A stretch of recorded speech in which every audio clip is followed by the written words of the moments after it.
Olá, bom dia, bom sábado. Espero que se sintam bem. Hoje estou aqui com o Mariano para fazermos a revisão da segunda lição deste trimestre e no decorrer do estudo desta lição desafiamos a quem nos acompanha desse lado que, se quiser, possa colocar os seus comentários na caixinha de texto, no chat, para nos fazer chegar ou alguma preocupação, algum pedido de oração.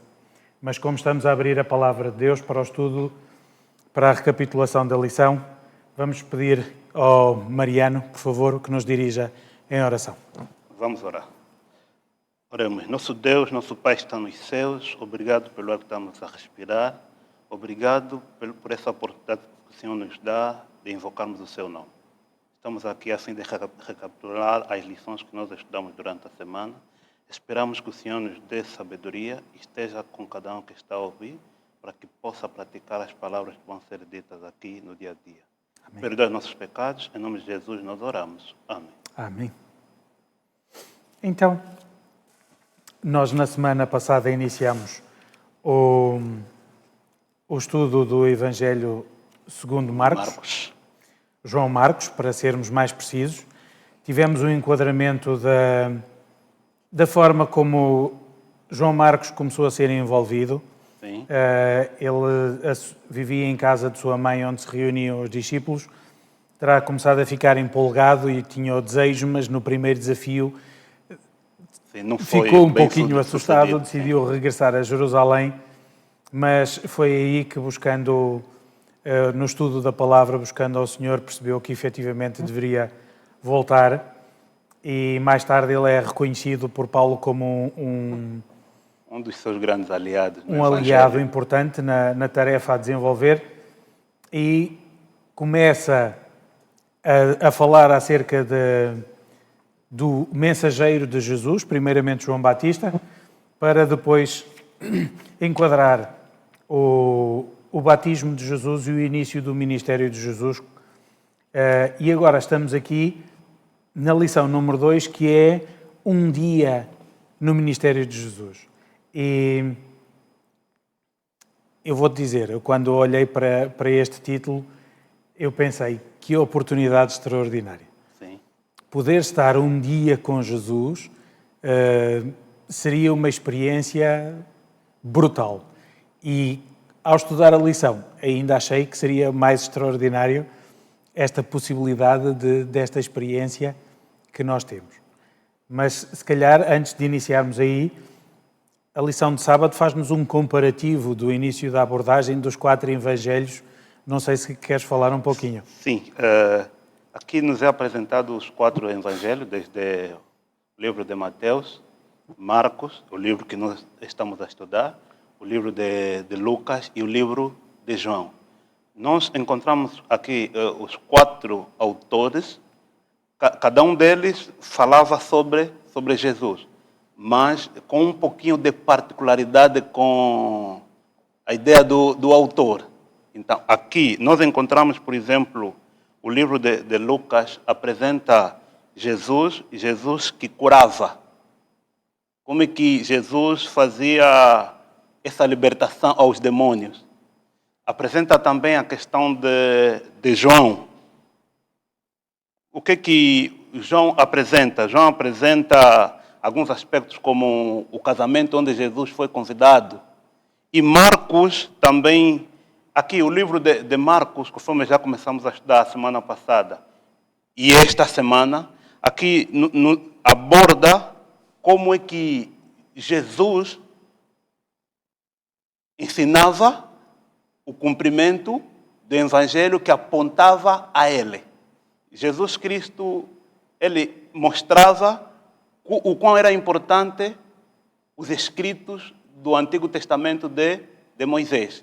Nós mais adiante vamos ver que quando ele curou o leproso, pediu que fosse até ao sacerdote, porque naquela época era o sacerdote que podia decidir se ele ainda estava com lepra ou não. Então é muito interessante a comparação que na lição de sábado faz desses 4 evangelhos. E por aquilo que nós conseguimos perceber, e se calhar um pouquinho também pelo envolvimento que Marcos teve depois com Barnabé e depois com Paulo, Marcos veio a ser realmente um apóstolo de ação. Sim. E ele retrata precisamente, como tu disseste, e foi isto que se tornou um pouquinho fascinante ao começar a estudar mais aprofundadamente este Evangelho, ele procura retratar em poucas palavras a muita ação de Jesus. Eu acredito que, ou pela sua juventude, ou pela sua formação, ou pelo seu entusiasmo, Marcos não perde muito tempo com muitas palavras. Ele escreve no grego para população maioritariamente de domínio grego, não judeus, e ele faz precisamente isto, que é, ele torna prático os ensinamentos de Moisés. Ele vem precisamente demonstrar que o Messias é a visão prática de toda a teoria que falava acerca dele nos escritos que tinham até então, que nós hoje em dia temos como o Antigo Testamento. E ele utiliza com frequência o imediatamente. E só na parte do chamado dos discípulos a palavra imediatamente surge algumas vezes. Sim. Jesus vai a passar na praia e encontra dois irmãos que lançavam redes. Aqui, inclusivamente, o Evangelho não nos fala de um barco, não nos diz, embora em Mateus tenhamos a noção de que existiria um barco. Em João também, E em João também. Mas se eles estavam num barco, o que nos dá aqui a entender o comentador é que se calhar o barco não era deles. E então, como Marcos é sintético, ele nem sequer utiliza o barco porque não era figura importante, porque não era deles e não era algo que eles tivessem que deixar. Mas já fala de que os outros dois estavam sentados no barco juntamente com o pai, consertando as redes, com os servos, etc, etc. Dando uma dimensão brutal acerca embora os quatro fossem pescadores, Sim. eram de nichos sociais diferentes. Uns eram donos do barco e de empregados, que tinham ao seu cargo, e os dois primeiros tinham um barco que provavelmente não seria deles e que não teriam uma condição financeira muito importante. Mas aqui o que é comum aos quatro? Aqui Jesus, João Marcos, ao escrever, vem nos mostrar que Jesus Cristo não se importa com o nível social, nível financeiro, baixo, alto ou outro tipo de status. Nessa comparação que foi feita entre os pares de irmãos, Simão Pedro, André, Tiago e o seu irmão, então, com esse paralelismo, nós vimos que Jesus Cristo chamou os quatro. Não importa qual é o nível social dos quatro. Então, como cristãos, nós devemos saber que não importa em que situações nos encontramos, pobre, rico, Jesus nos chama tal conforme nós somos. E aquilo que importou aqui é a resposta. É a resposta. É que assim que o Senhor Jesus chamou, eles deixaram tudo e o seguiram. Sim, algo interessante é que quando Jesus diz, vindem após mim, as Sagradas Escrituras nos apresentam que eles deixaram imediatamente e seguiram a Jesus. Aí está a tal expressão imediatamente. Imediatamente. Que aparece muitas vezes nos escritos de João Marcos. Então, eles, de certeza que em João capítulo 5, esse texto é muito mais amplo, conta mais detalhes, diferente do livro de Marcos. Em João apresenta que, depois deles passarem uma noite sem pescar nada, automaticamente estavam a desfazer-se da rede. Foi quando Jesus apareceu. E Simão, Pedro, de certeza que ele já era experiente na pesca.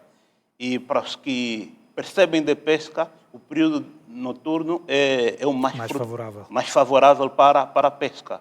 Então, se durante toda a noite não pescaram nada, agora Jesus, ao lhe pedir para lançar a rede ao mar, Simão Pedro disse, sob tua ordem, eu lançarei a rede. Então, essa frase, sobre tua ordem, está escondida alguma coisa. Quer dizer que, se dependesse de mim, eu não lançaria, porque já passei toda a noite. Não faz sentido nenhum. Não faz sentido. Mas como estás a mandar, eu lançarei. Depois aconteceu o quê? Pesca em abundância. E quando Jesus Cristo diz a Simão Pedro e o seu irmão que sigam-me, eu vos farei pescadores de homens, eles já não tinham dúvida. Por quê? De certeza que eles já ouviram falar muitas vezes de João Batista. Agora Jesus faz aquele milagre, porque de certeza que é milagre. E depois diz que sigam-me, eu vos farei pescadores de homens. De certeza que eles ficaram entusiasmados e viram que de certeza que temos de lhe seguir, porque o que ele fez, eu como sou mestre já de pesca, então devo mesmo lhe seguir. E para mim é qualquer coisa de extraordinário, e no seguimento do que dizes, e bem, o desprendimento sobre as coisas terrenas. Agora que eles tinham uma pescaria enorme, que lhes poderia dar lucro, que os podiam lançar na sua profissão, agora que este milagre tinha sido feito pelo próprio Messias, que tinha sido uma bênção, eles diziam, não, agora deixa-nos só ir ali vender estes peixes, depois, ou orientar as coisas, saldar. Não. Nem sequer a história nos conta o que é que aconteceu com aqueles peixes. Eles deixaram tudo, incluindo a grande pescaria que tinham acabado de fazer sob o milagre de Jesus, e eles deixam. E mais à frente, tem os outros dois irmãos, que estão com o seu pai, com a família, com os empregados, com o seu status, mas também da mesma forma, quando chamados, deixam imediatamente e seguem. Não estão preocupados com esses bens. E esse é um primeiro desafio, que eram, aos olhos dos fariseus e dos mestres da lei, eram ignorantes. Eram 4 ignorantes que Jesus estava a chamar, porque não tinham sido formados nas escolas dos profetas, nem letrados. É-nos dado o grande relato, grande não é muito grande, mais resumido, de que André seria dos 4 quem mais proximamente tinha ouvido João Batista e que tinha partilhado com Pedro, mas o que é certo é que quando eles identificam este Messias, imediatamente seguem sem mais hesitar acerca do que é que vai acontecer. Algo interessante que eu vi nesse texto é a situação de que quando eles foram chamados, eles não hesitaram. Eles disseram, estamos prontos, vamos seguir. Atualmente, na nossa caminhada cristã, o mais importante inicialmente é a nossa disponibilidade. Porque Deus trabalha com aqueles que estão disponíveis. E Jesus Cristo não disse para eles, vocês vão ter com os mestres judeus, vão aprender mais sobre a lei, vão aprender como evangelizar. Jesus não deu esse tempo para eles. Por quê? Porque eles se disponibilizaram. Ao se disponibilizarem, Jesus ensinou a eles o que deveriam fazer. Começou a capacitá-los. E esse é o aspecto que é extraordinário. E há aqui uma parte importante também que nós podemos refletir e que me ocorreu enquanto falavas, Mariano, que é neste momento que eles tomam a decisão. É verdade. Mas essa decisão estava fundamentada no conhecimento prévio que eles já tinham acerca do Messias. Sim. E esse é um aspecto que é extraordinário, porque se eles não soubessem quem era o Messias, se eles não soubessem, ainda que tivessem, e nós acabamos de ver em trimestres anteriores, que a noção messiânica que eles tinham ainda assim estava corrompida com as tradições daquele tempo. Sim. Mas eles tinham uma ideia do que era o Messias. E ela tinha sido melhorada ou aprimorada pelas mensagens que João Batista tinha estado a transmitir.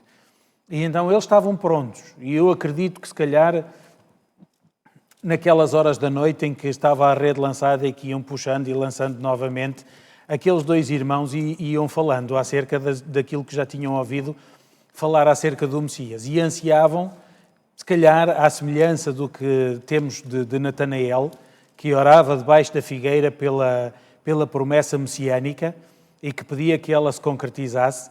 Também aqui estes dois irmãos, imagino que no calmo lago da Galileia poderão ter tido também o mesmo tipo de reflexão em conjunto. E pela manhã surge então Jesus, que lhes demonstra ser quem é, e uma vez que existe o pedido, então é aceito imediatamente. Sim. E a seguir, não sei, Mariano, acho que podemos seguir para segunda-feira. Podemos prosseguir. E temos um serviço de culto que é inesquecível, diz-nos aqui. E ele torna-se inesquecível pela intervenção de alguém que não era expectável que pudesse intervir num serviço de culto daqueles. Sim. Nós encontramos algo interessante na lição de segunda-feira, que a intervenção do homem possuído. Quando Jesus ia falando, o homem possuído também ia falando. E o que Jesus falou? Repreendeu imediatamente, cala-te. Ele estava a fazer essa repreensão ao demônio que estava a possuir este homem. Então, nós vemos aqui Jesus Cristo fala com autoridade.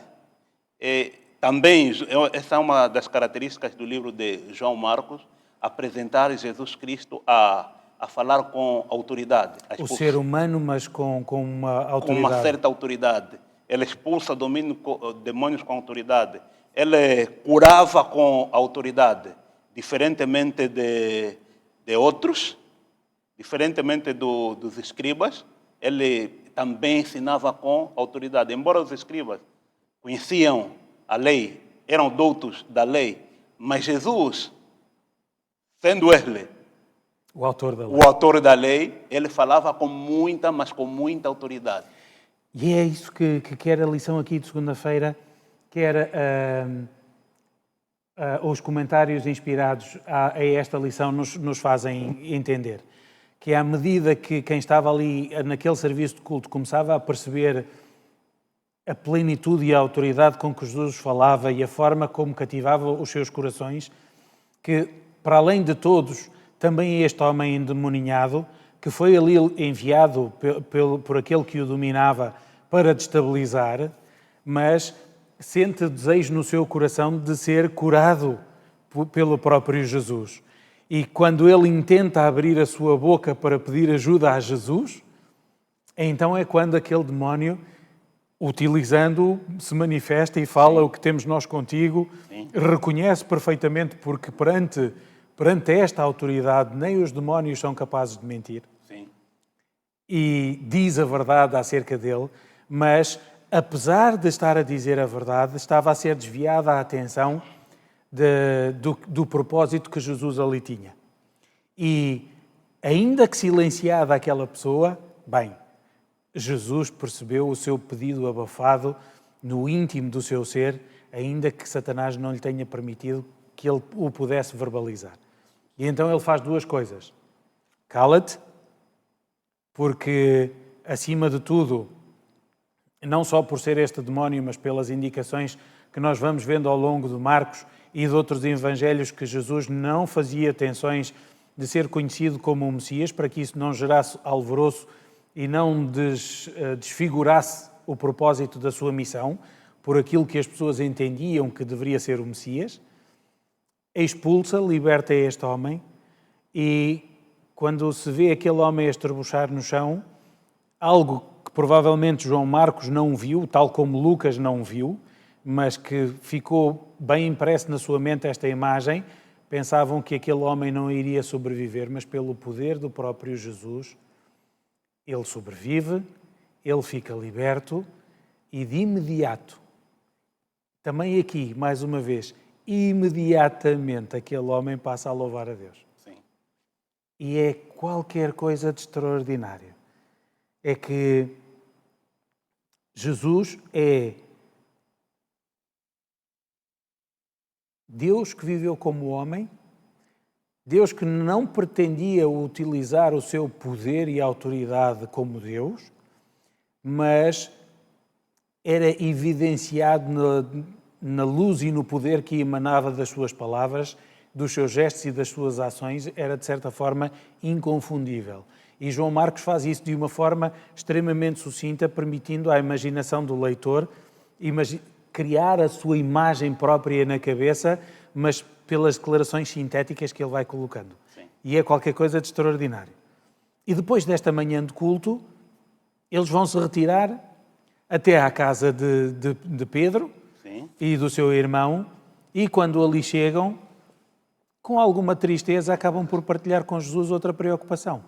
Que a sogra de Pedro estava com febre. A sogra de Pedro estava com febre e naquele tempo o pleno desconhecimento dos agentes causadores de doença era um enorme medo. Aquela febre podia ser uma coisa de nada ou poderia ser um pronúncio de morte.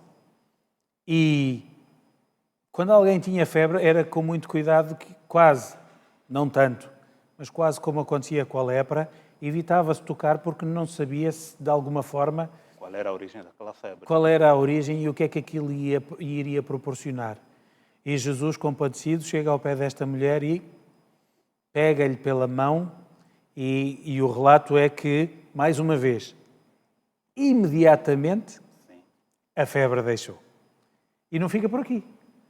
Logo a seguir surge... Algo interessante que aconteceu depois de Jesus ter curado a sogra de Pedro, o texto a seguir diz que a sogra de Pedro levantou-se e foi preparar a alimentação para Jesus e os discípulos com quem estavam.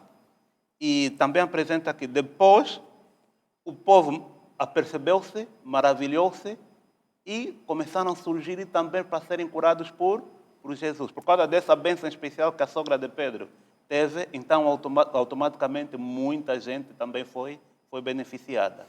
E aqui está algo que é fantástico. Outra vez o imediatamente. Logo após ser curada, imediatamente a sogra de Pedro iniciou a servi-los com a gratidão por este milagre que aconteceu na sua vida. E este é algo que é extraordinário. Nós muitas das vezes,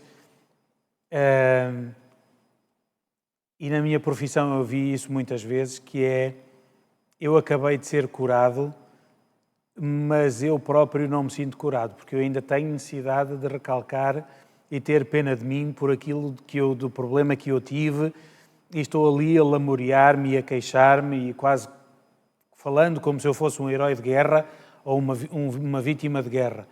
Mas esta mulher, que Pedro era dos apóstolos mais velhos e ela, sendo sua sogra, não seria propriamente nova, deveria ter acima, garantidamente, dos 50 anos, provavelmente 60, mas a sua gratidão é tão grande que de imediato tenta, na medida do possível, que nós sabemos que não é possível, mas recompensar Jesus. E vai começar a servir. E agora aqui o interregno.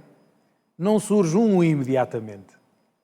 Diz que ao findar do dia, ao pôr do sol, e aqui mais uma vez Marcos não explica o porquê do pôr do sol, mas nós conseguimos perceber que conhecedores, que ele estava a comunicar com observadores do sábado, e aqueles judeus todos eram observadores do sábado também. Sim. E quando lemos a escrita inspirada, diz-nos que a palavra, como disseste bem, foi passando.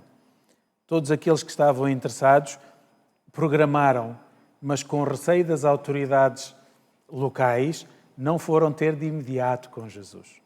Aguardaram pelo final do dia e então, junto à hora do pôr do sol, todos se começaram a aproximar. E eu acredito que também não tenha sido logo toda a povoação.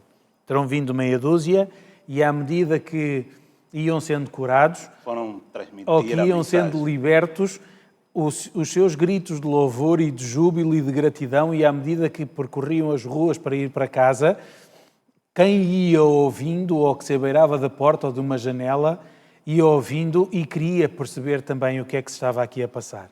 E tendo um doente, um endemoninhado, um coxo, um cego em casa, por que não?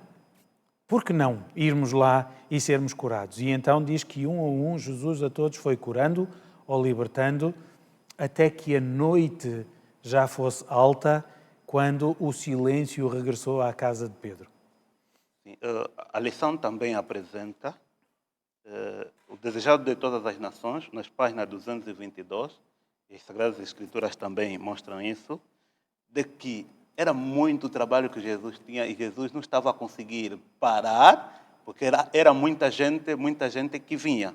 Mas depois dele conseguir descansar, depois de todos serem atendidos, ele descansou um pouco, mas muito cedo ele sai para orar. Então, aqui, isso me chamou muita atenção. Eu fui refletir, enquanto como cristãos, qual tem sido a nossa forma, os nossos momentos de oração, mesmo com os trabalhos difíceis que nós temos tido. Há quem dá desculpas que não tem orado porque tem feito muita atividade no meu serviço ou muita atividade na igreja, mas Jesus aqui veio mais uma vez mostrar que um dos seus, adiante diz sobre o segredo do ministério de Jesus, na lição de quarta-feira.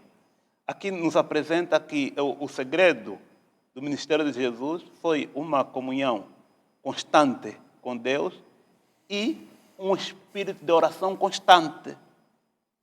Voltando aqui, quando ele sai, ele foi orar. Então, aqui Jesus nos mostrou que é muito importante que nós possamos orar sempre. Imaginemos, aquele que é filho de Deus, o primogênito, tinha comunhão constante, orava sempre. E nós, o que é que devemos fazer? Esse é um verdadeiro exemplo que nós devemos seguir. Deve ser a nossa arma como cristão, a oração e estar constantemente com Deus.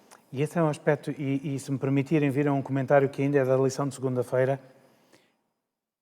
esse é o aspecto crucial para podermos dar seguimento a esta afirmação que aqui está, que tem a ver com a libertação de Satanás, que nos diz: todo o homem é livre de escolher o poder que deseja que domine sobre si. Ninguém caiu tão baixo, ninguém há tão vil que não possa encontrar libertação em Cristo. E aqui fala-nos depois do abafado pedido do endemoniado. Nenhum grito de uma alma em necessidade, mesmo que não enunciado por palavras, deixará de ser atendido. E este é o aspecto que é espetacular. Agora, diz que não deixa de ser atendido, mas para ser atendido tem que ser emitido. Sim. Ainda que abafado no silêncio da nossa casa, no nosso recôndito, se Jesus, como disseste bem, procurou um espaço deserto à parte para se dedicar a momentos de oração, para que o Pai o ajudasse naquilo que ele tinha que fazer no dia a seguir, também a nós a mesma proposta ou a mesma promessa está disponível, tão só nós nos aproximemos do próprio Jesus e lhe possamos pedir ansiosamente que nos capacite, que nos auxilie, que nos liberte, que nos leve e que nos utilize naquilo que ele tem para fazer. E quarta-feira diz-nos aquilo que tu basicamente, à semelhança de Marcos, Sim. já resumiste também, que é o segredo do sucesso do ministério de Jesus. E aqui aquilo que nós temos que ter em consideração é que não há registro em lado nenhum que Jesus, quando adulto, tinha a memória da sua vivência no céu. E este é um aspecto que é extremamente importante. Jesus nasceu e cresceu como qualquer outro ser humano. Ele teve que aprender, em comunhão com o Pai e com a leitura das Escrituras, qual era o seu propósito. Ele teve que perceber pelas Escrituras qual era a sua missão. E então, Jesus não tinha lá o chip instalado dentro da cabeça que, quando a um determinado momento, começou-lhe a dizer: não, agora está na altura de fazer isto ou aquilo. Era na sua inteira dependência. E quando no trabalho do dia seguinte ele previa que seria cansativo, ao invés de repousar, passavam noites inteiras em oração para que tivesse a capacidade de desenvolver corretamente o trabalho no dia seguinte. Nós vimos que nos 4 evangelhos apresentam Jesus, os 4 autores, todos eles apresentam que Jesus era sempre de oração. E aqui Marcos tem uma afirmação ainda mais espetacular, que implica aqui os tempos verbais em grego,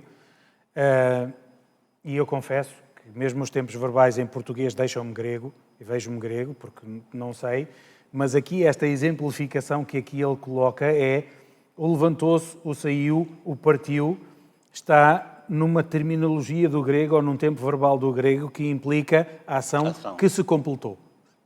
Mas sobre a oração, não.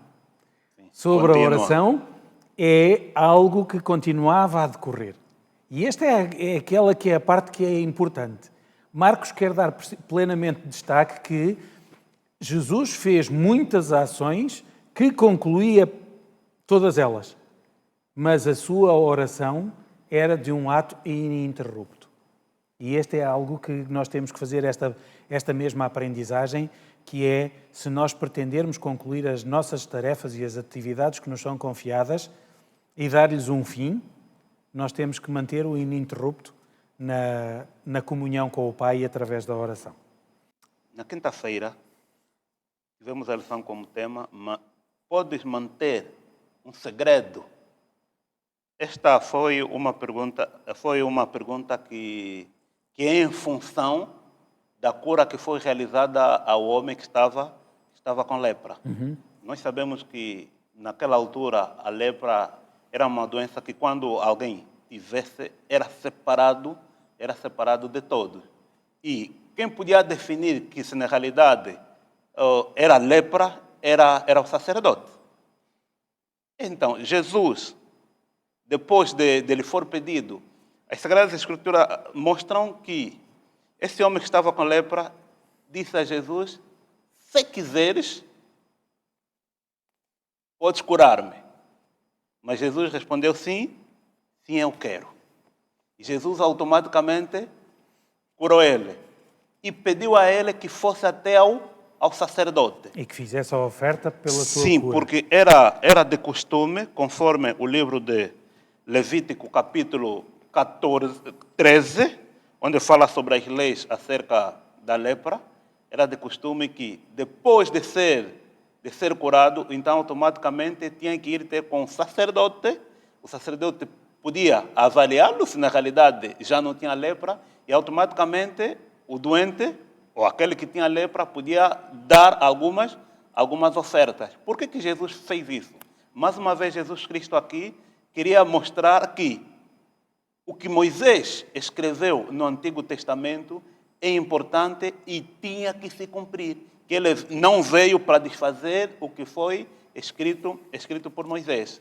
Então, deu essa orientação, mas o doente, pura e simplesmente, não foi ter com sacerdote. Isso teve implicações a Jesus. Também foi, e acabou por ir, só que não soube ter a boca calada. Sim.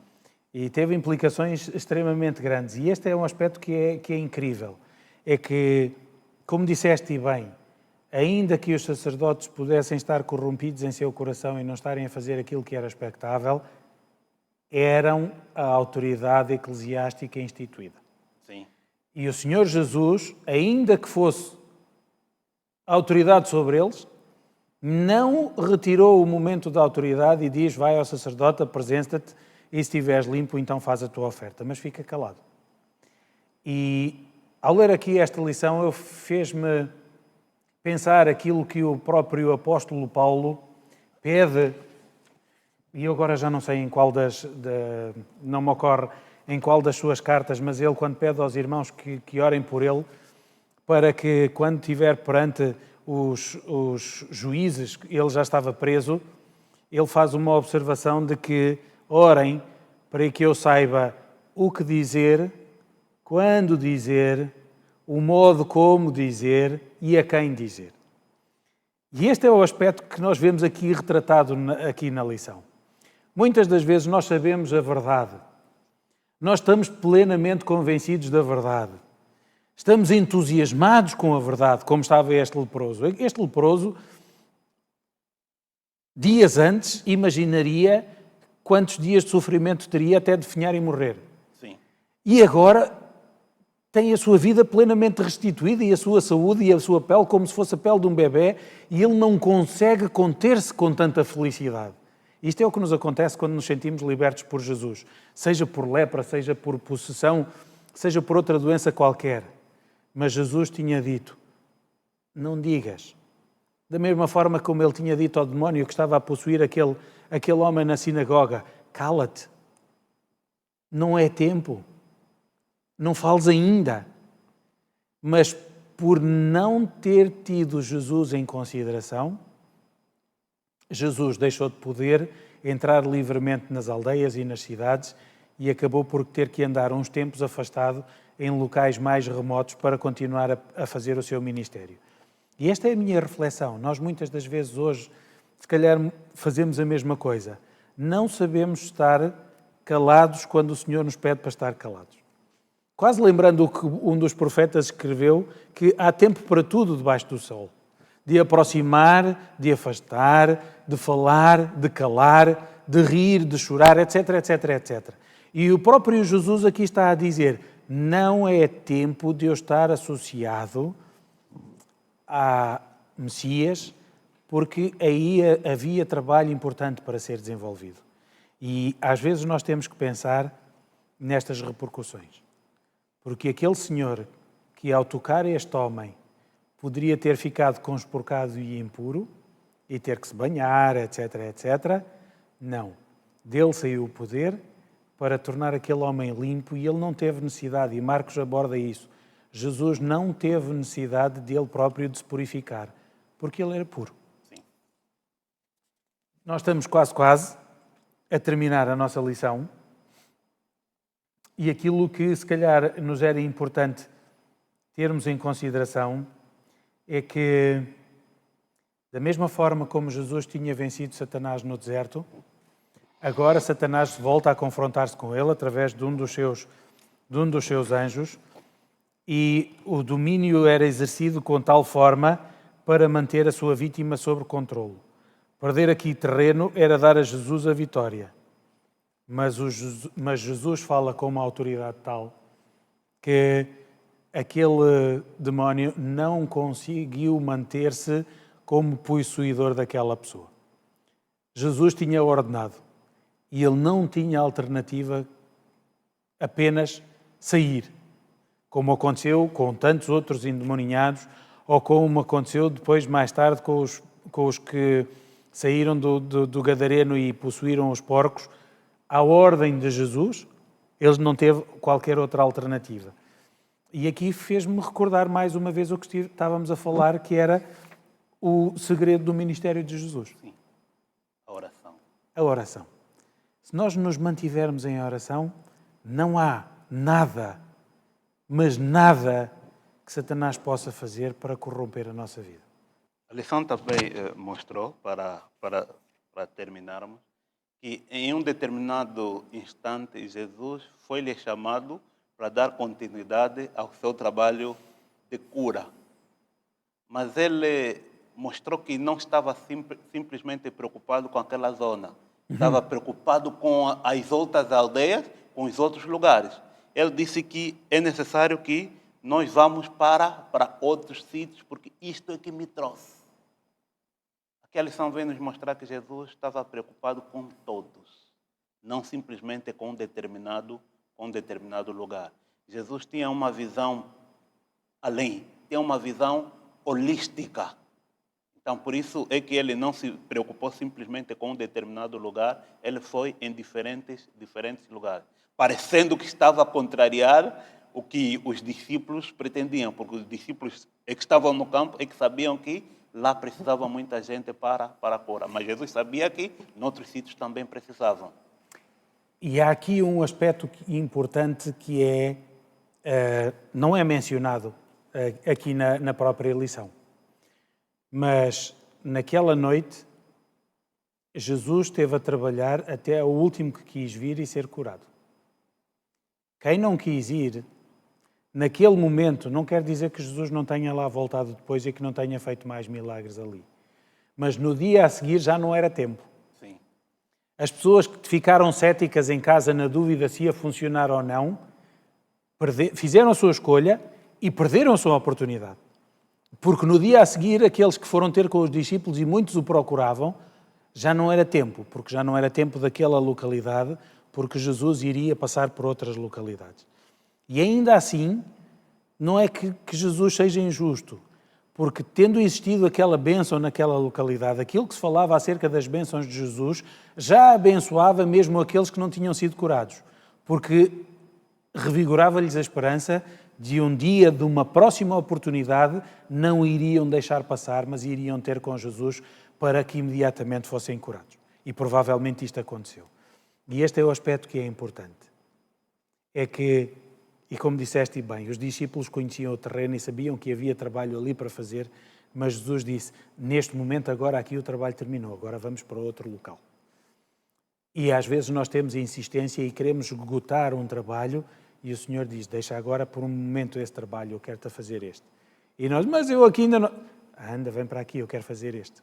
Mas aquele, deixa, já voltas aí, mas agora eu quero-te fazer este. E nós só conseguimos saber isso pelo estudo da palavra e pela dedicação e pela oração, em ouvir aquilo que o Senhor está preparando para nós e à medida que Ele nos vai instruindo na direção em que Ele pretende que nós vamos trabalhando.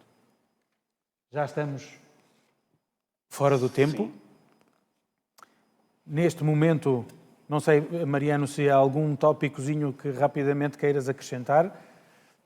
Eu não quero acrescentar, mas simplesmente quero focar na questão da oração que foi dito muitas vezes aqui. Que o segredo para o ministério de Jesus foi a oração. Então, o segredo para o cristão deve ser também a oração. E então aproveitamos essa deixa, porque estamos mesmo a finalizar, a convidar quem está desse lado, como está, a curvar as suas frontes e vamos também orar.